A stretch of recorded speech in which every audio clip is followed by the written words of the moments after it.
Внимание иностранных граждан, прибывших в Российскую Федерацию.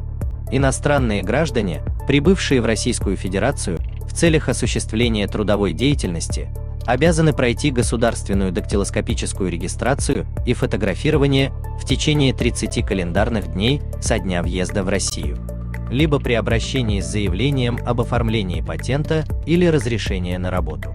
Прибывшие на срок, превышающий 90 суток, в иных целях, подлежат дактилоскопической регистрации в течение 90 календарных дней со дня въезда в Россию. Дактилоскопическая регистрация проходит при наличии медицинского освидетельствования. Сроки действия документов о медицинском освидетельствовании действительны 1 год со дня выдачи медицинского документа.